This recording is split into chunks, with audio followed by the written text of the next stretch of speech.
जब उत्तराखंड में 19 साल की लड़की को मार दिया गया, अंकिता भंडारी को, तब भारतीय जनता पार्टी की कोई भी महिला सांसद खड़ी नहीं हुई। पुरुषों से तो हमें उपेक्षा नहीं है, लेकिन कम से कम महिलाओं से तो हम ये उम्मीद करते हैं कि वो एटलीस्ट महिलाओं के लिए तो खड़ी हों। जब उत्तराखंड में 19 साल की लड़की को मार दिया गया, अंकिता भंडारी को, तब भारतीय जनता पार्टी की कोई भी महिला सांसद खड़ी नहीं हुई। पुरुषों से तो हमें उपेक्षा नहीं है, लेकिन कम से कम महिलाओं से तो हम ये उम्मीद करते हैं कि वो एटलीस्ट महिलाओं के लिए तो खड़ी हों। और लगातार जो उत्तराखंड में कांड हुआ, जब हमारे सांसद ने एक कविता कह दी, तब तो विपक्ष दल की सब सांसदें खड़ी हो गई, उनका विरोध करने लगी। भरपूर तरीके से इन लोगों ने विरोध किया, लेकिन जब मणिपुर की घटना हुई तो कोई भी भारतीय जनता पार्टी के महिला सांसद खड़ी नहीं हुए। पहली बात जो मैं रखना चाहूँगी, जो सत्ता पक्ष है वो जिस तरह की भूमिका बना रहा है कि विपक्ष लोग आरक्षण के साथ नहीं है, महिलाओं के आरक्षण के साथ नहीं है, जिस तरह की भ्रांति और भ्रम फैलाने का काम कर रही है सत्ता पक्ष के लोग, तो मैं उन लोगों से कहना चाहूँगी कि 2023 में जब नारी शक्ति वंदन अधिनियम बिल पास हुआ था, तो पक्ष और पूरा विपक्ष एक साथ होकर इस बिल को हम लोगों ने पास कराया था और ये सर्वसहमति के साथ पास हुआ था। लेकिन जो ये अब संशोधन लाया जा रहा है, तो आखिरकार सरकार क्या चाहती है? क्या सरकार वाकई में महिलाओं का सशक्तिकरण चाहती है, या इस विधेयक को लाकर, इस संशोधन को लाकर वो खुद के सशक्तिकरण के तरफ काम कर रही है? जब 2023 में विधेयक आया था, तब स्पष्ट रूप से लिखा गया था कि जनगणना होगी, और समाजवादी पार्टी का ये पक्ष था कि जातिगत जनगणना हो। और कल होम मिनिस्टर साहब ने भी ये बात कही है कि जनगणना कराएंगे, अभी वो घरों की गिनती कर रहे हैं, पिछले 3 सालों में खाली वो घरों की गिनती कर पाए हैं।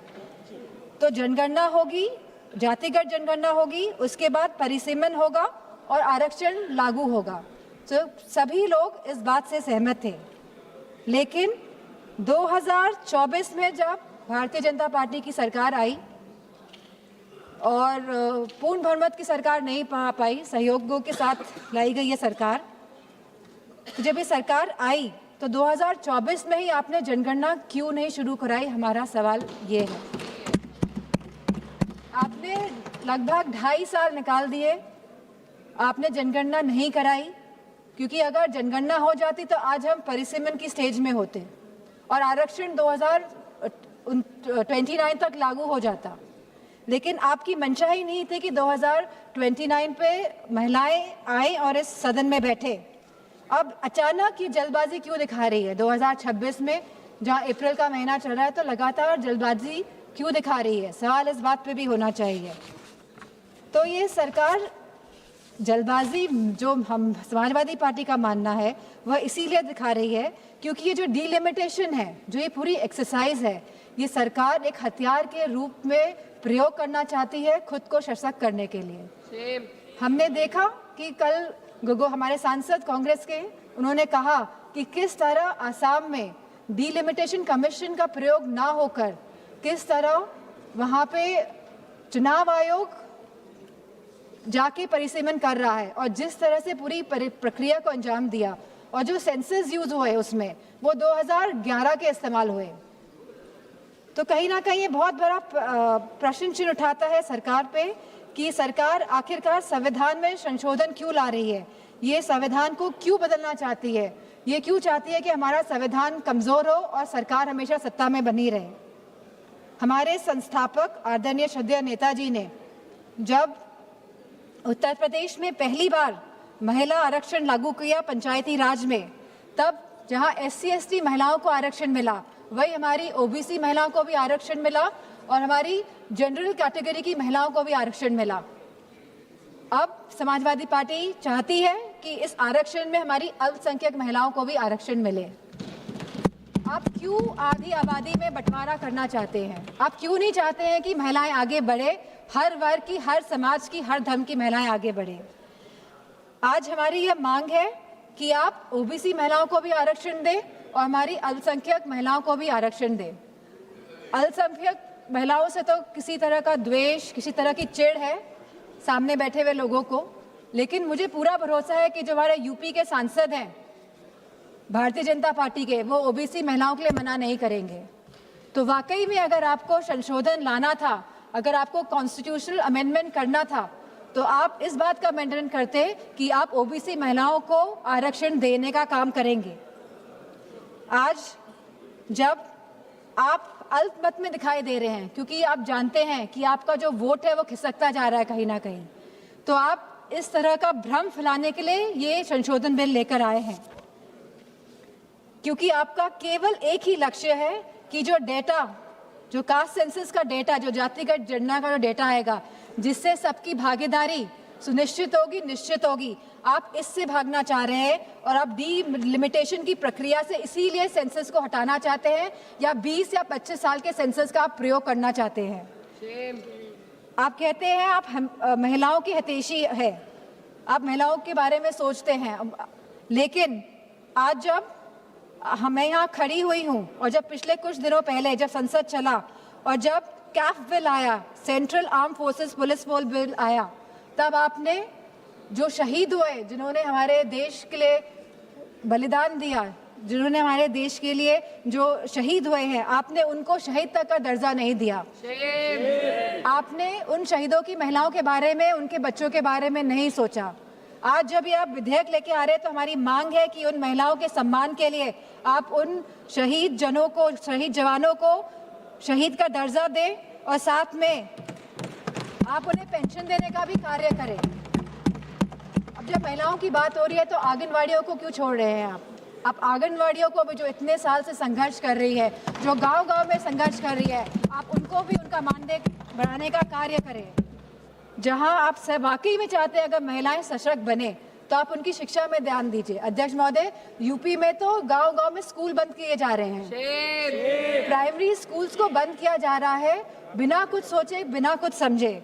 और स्वास्थ्य के जो हालात हैं और जो पोषण की जो व्यवस्था है उत्तर प्रदेश में, मैं समझती हूँ पूरी तरह से उत्तर प्रदेश की व्यवस्था ध्वस्त है। और सुरक्षा और महिलाओं के सम्मान की तो बात क्या ही करी जाए।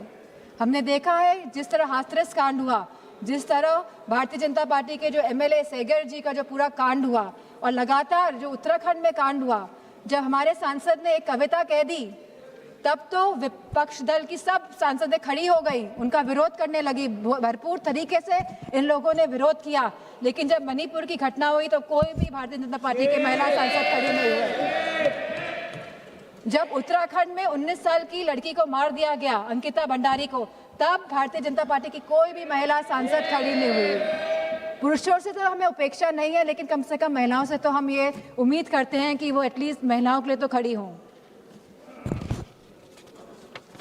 मैं जो ये मोह में है, सत्ता के जो मोह हो गया है भारतीय जनता पार्टी को, जो छोड़ना नहीं चाहते हैं, और जिस तरह से डिलिमिटेशन लाना चाहते हैं, जिस तरह से जातिगत जनगणना नहीं कराना चाहते हैं, जिस तरह से ये लोग चाहते हैं कि सत्ता में बने रहे लेकिन गरीबों को, पिछड़ों को, दलितों को उनका हक, सम्मान, अधिकार नहीं दे।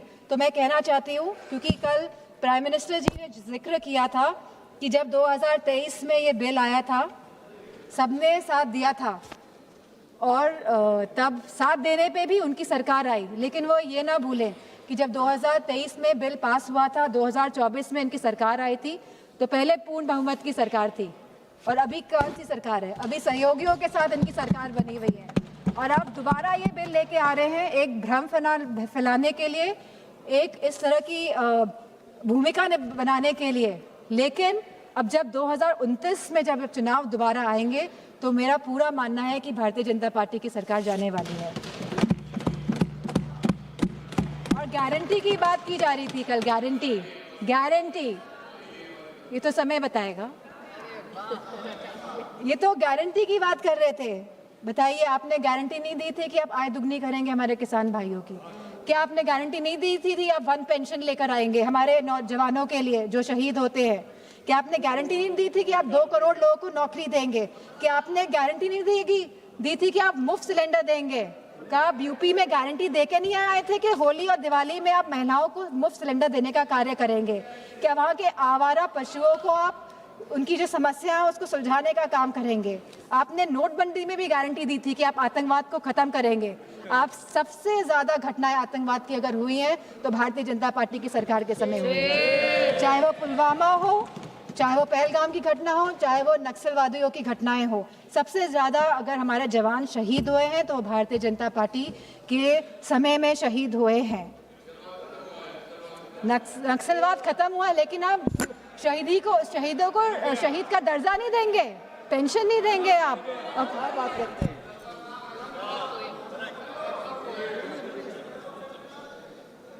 तो मैं केवल ये बात कहना चाहती हूँ कि बचपन में हम सब ने कहानी सुनी थी रेड राइडिंग हुड की, सब बच्चों ने सुनी है, हम आज भी अपने उसको जहन में रखते हैं कि किस तरह एक नन्ही सी बच्ची जो अपनी दादी माँ से मिलने जाती है, बहुत खुशी के साथ वो जाती है, वो जंगल में भटक जाती है, उसे घर पहुँचने में दादी माँ के रात हो जाती है, और जब लड़की पहुँचती है तो हम सभी जानते हैं कि दादी माँ तो वहाँ नहीं होती है, लेकिन वहाँ पे कौन होता है, तो ये हम सभी जानते हैं। तो ये जो सरकार है, ये डिलिमिटेशन का जो मुखौटा, जो ये आरक्षण का, महिला आरक्षण का जो मुखौटा पहने हुए है कि हम महिलाओं को आरक्षण देने का कार्य करें, लेकिन वाकई में ये डिलिमिटेशन के प्रयोग से अपने आप को सशक्त करने की बात कर रहे हैं। ये चाहते हैं कि सत्ता में बने रहें, ये नहीं चाहते कि जातिगत जनगणना हो, ये नहीं चाहते कि हमारी दलित, ओबीसी माताओं बहनों को, हमारी अल्पसंख्यक बहनों को आरक्षण मिले, वो आगे बढ़े। इन्हीं शब्दों के साथ मैं अपनी बात को समाप्त करती हूँ। धन्यवाद। माननीय सदस्य श्रीमती